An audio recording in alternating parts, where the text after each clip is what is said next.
नमस्कार मंडळी, RB food destination मध्ये तुमचं सहर्ष स्वागत. आज इथे बनवलंय मी गोलमा. गोलम्याची चटणी कसं बनवायची ते त्यासाठी तुम्ही व्हिडिओ शेवटपर्यंत नक्की एकदा बघा. आता कढईत आपण हे आता भाजून घेऊया गोलमा. पूर्ण असं आपण थोडासा याला गरम करून घ्यायचंय कढईत, म्हणजे थोडंसं परतवायचं आपण त्याला, असं क्रिस्पी करायचंय थोडंसं. एक 5 मिनिट आपण त्याला परतून घेऊया.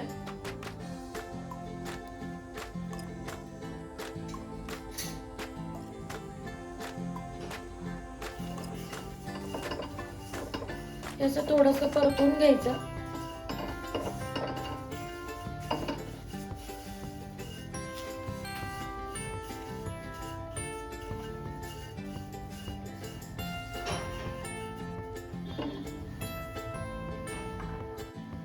आता आपण 5 मिनिट होईल एवढा गोलमा असा भाजून घेतला, आपण थोडासा गरम करून घेतलेला कढईमध्ये. आता आपण त्याला एका बाउल मध्ये आपण पाणी घेतलंय, त्या पाण्यात आपण ह्याला काढून घ्यायचंय पूर्ण.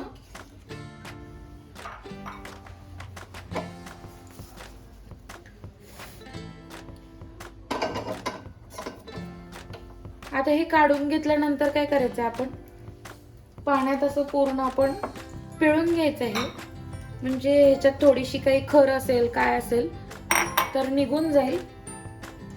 तर आता आपण हे पाण्यातून असं धुवायचं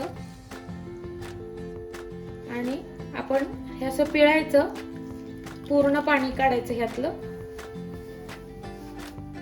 आणि यात काढून घ्यायचं.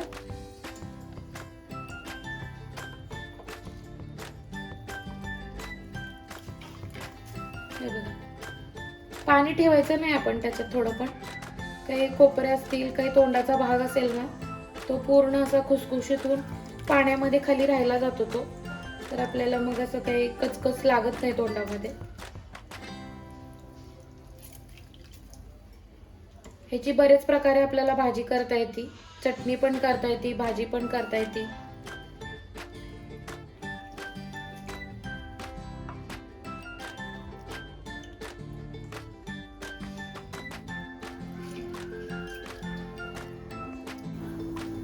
आता इथे मी 7-8 चमचे तेल घेतलंय, छोटे चमचे जे असतात ते.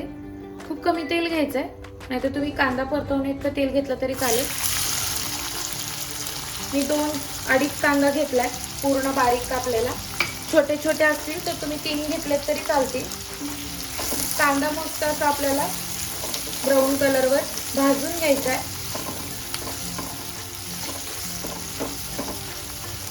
त्यातच आपल्याला लगेच लसणाच्या 7-8 पाकळ्या टाकायच्या, ठेचून घेतल्यात. तुम्ही ह्या जरी ठेचून नाही घेतला तरी चालतील.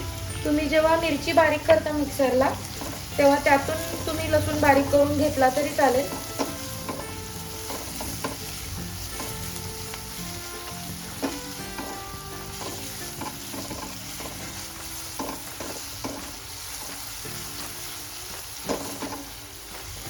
हा जो गोलमा आहे तो खूप छान लागतो, खूप टेस्टी लागतो. भाकरी सोबत तर खूपच छान लागतो, किंवा तोंडी लावायला सुद्धा खूप भारी लागतो.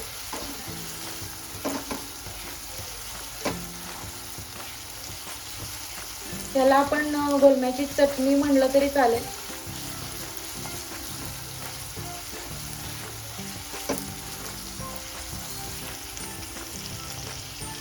आता आपण यामध्ये अर्धा चमचा हळद टाकायची आहे.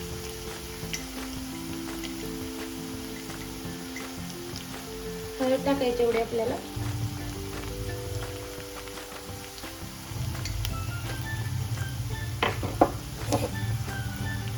त्यानंतर आता आपण मिक्सरला जे बारीक करून घेतल्या होत्या मिरच्या, त्या बारीक करून घेतल्यात मी, त्या आपण टाकू याच्यात. तुम्हाला किती तिखट हवंय त्यानुसार. जास्त पण तिखट नको असेल तरी 2-3 मिरच्या टाकल्यात तरी तुम्ही चालेल. आता मस्त असा कांदा आपला भाजत आलाय.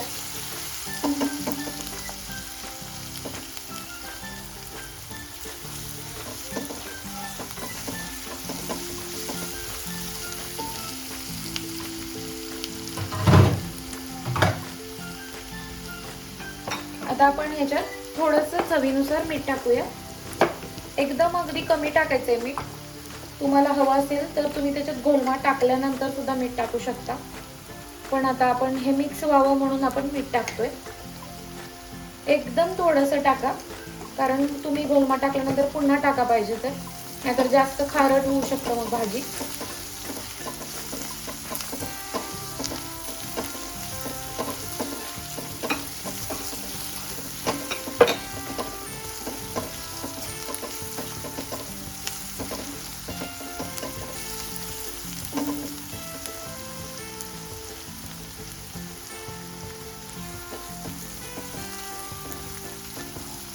आता आपण हा जो गोलमा आहे तो अगदी भाजून पाण्यातून पिळून मस्त असा घेतलाय.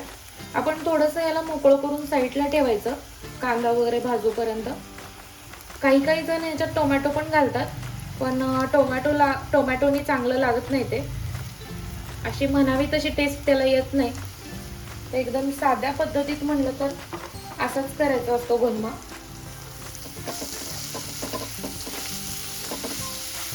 आता मस्त असं आपण त्याला परतून घ्यायचंय.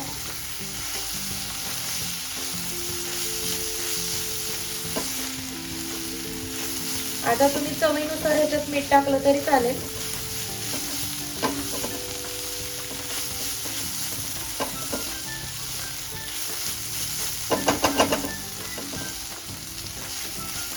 आता तुम्ही ह्याच्यात थोडंसं मीठ टाकू शकता,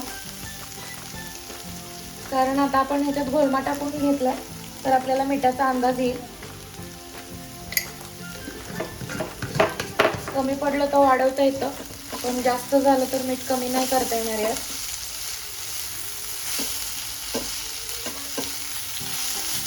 तर मस्त अगदी व्यवस्थित असा परतून घ्यायचा आहे पूर्ण सुका होईपर्यंत.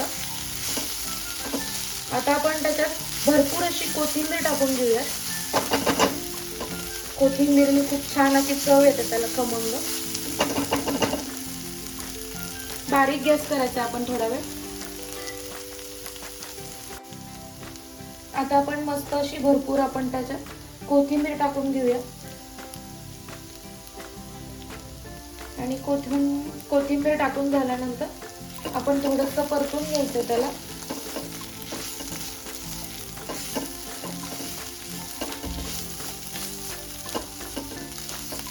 तर मस्त असा आपला गोलमा जो आहे तो तयार झालाय, किंवा गोलम्याची याला चटणी म्हटलं देखील तरी चालेल, किंवा नुसता गोलमा म्हटलं तरी चालेल. तयार झाला. आता आपण सर्व करून घेऊया.